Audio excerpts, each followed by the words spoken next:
പ്രിയ മിത്രങ്ങളെ, ഏവർക്കും ഇന്നത്തെ കഥയിലേക്ക് സ്വാഗതം. ഞാൻ ഇന്നിവിടെ പറയാൻ പോകുന്നത് ഒരു കുഞ്ഞു കഥയാണ്. ഇഷ്ടപ്പെട്ട ലൈക്ക് ചെയ്യാൻ മറക്കരുത്. കഥ ആരംഭിക്കാം. എൻ്റെ പേര് ശരണ്യ. എനിക്ക് 24 വയസ്സുണ്ട്. വിവാഹിതയാണ്. 3 വർഷം കഴിഞ്ഞു വിവാഹം കഴിഞ്ഞിട്ട്. ഏട്ടൻ അരുൺകുമാർ ബാങ്കിലാണ് ജോലി.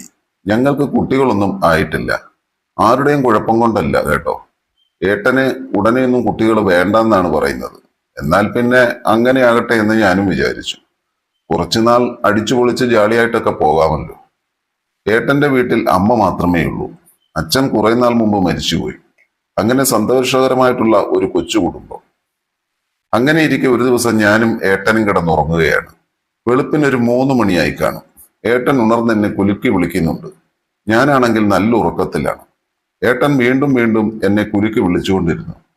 ഞാൻ പതിയെ കണ്ണു തുറന്നു. എനിക്കാണെങ്കിൽ ഉറക്കത്തിന്റെ മൂർധന്യാവസ്ഥ കാരണം കണ്ണുകൾ തുറക്കാൻ പോലും കഴിയുന്നില്ല. എങ്കിലും ഞാൻ പെട്ടെന്ന് ചാടി എഴുന്നേറ്റ് നോക്കി. ഇനി ഏട്ടന് വല്ലതും വയ്യായോ? ഞാൻ പേടിച്ചു. എന്താ ഏട്ടാ? ഞാൻ ചോദിച്ചു. എനിക്ക് ഇവിടെ കിടക്കാൻ പറ്റുന്നില്ല. നീ എഴുന്നേറ്റ് അപ്പുറത്ത് കിടക്ക്. ഞാൻ എഴുന്നേറ്റ് അപ്പുറത്ത് കിടന്നു. ഏട്ടൻ ഇപ്പുറത്ത്. എന്നിട്ട് ബെഡ്ഷീറ്റ് എടുത്ത് തലയിൽ ഇട്ടുകൊണ്ട് മൂടി പുതച്ച് കിടന്നു. എനിക്കാണെങ്കിൽ എൻ്റെ ഉറക്കവും പോയി. ഞാൻ അങ്ങോട്ടും ഇങ്ങോട്ടും തിരിഞ്ഞും മറിഞ്ഞും കിടന്നു. ഏട്ടനെ പുതപ്പിനുള്ളിൽ കൂടി കൈയിട്ട് കെട്ടിപ്പിടിച്ചു കിടന്നു. ഏട്ടൻ വീണ്ടും ഉറക്കത്തിലേക്ക് വഴുതി വീണു. ഞാൻ പതുക്കെ ഏട്ടന്റെ കഴുത്തിൽ ഒരു ഉമ്മ കൊടുത്തു. ഏട്ടൻ നല്ല ഉറക്കത്തിലായതുകൊണ്ട് അറിയുന്നതേയില്ല. ഞാൻ പതുക്കെ എഴുന്നേറ്റ് ഏട്ടന്റെ ചുണ്ടിൽ ഒരു ഉമ്മ കൊടുത്തു. പെട്ടെന്ന് ഏട്ടൻ കണ്ണുകൾ തുറന്ന് എന്നെ ഒന്ന് നോക്കി. ഞാൻ അപ്പോൾ ഒന്നും അറിയാത്തതുപോലെ അപ്പുറത്തേക്ക് തിരിഞ്ഞു കിടന്നു. പെട്ടെന്നാണ് ഏട്ടൻ 2 കൈയും കൊണ്ട് എന്നെ മാറിലേക്ക് പിടിച്ചമർത്തിയത്.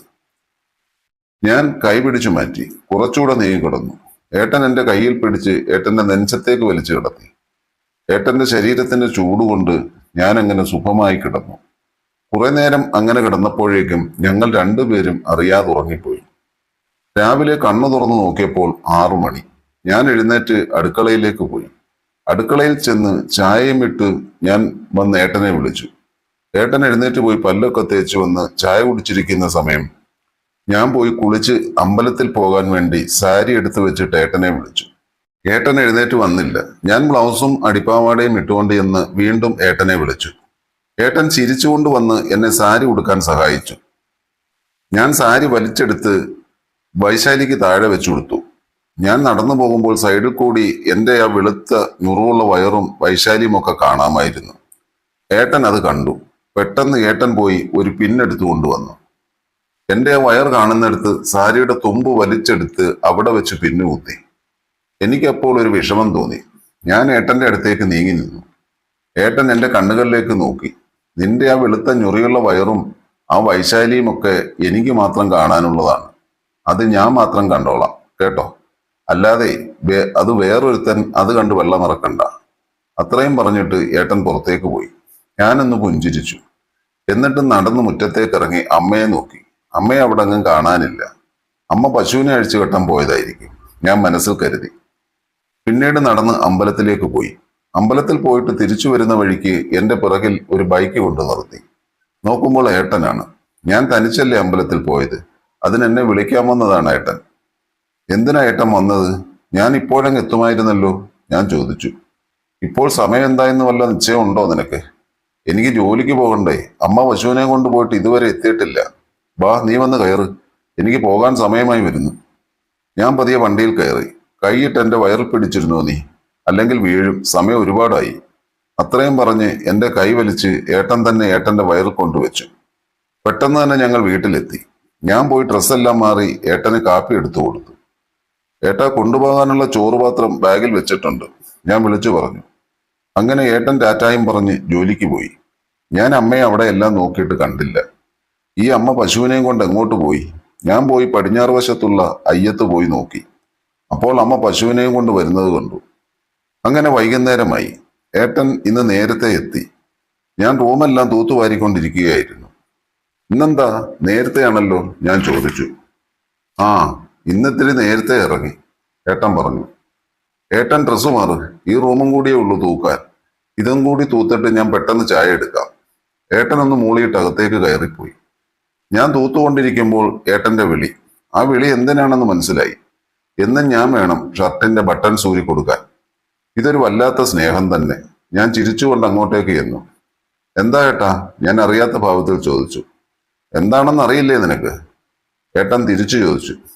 ഓ, മനസ്സിലായി. ഇതിപ്പോ വന്നു വന്ന് എന്റെ ഡ്യൂട്ടിയായി മാറിയില്ലേ? ഞാൻ ചിരിച്ചുകൊണ്ടാണ് അത് പറഞ്ഞത്. ഞാൻ ചെന്ന് പതിയെ ഓരോ ബട്ടൺസും ഊരിയെടുത്തു. എന്നിട്ട് ഷർട്ട് ഊരി മാറ്റി. പിന്നീട് പാൻറിൽ ഉള്ള ബെൽറ്റ് ഊരി. പിന്നെ ഞാൻ പാൻറിന്റെ സിബ് താഴേക്ക് താഴ്ത്തി.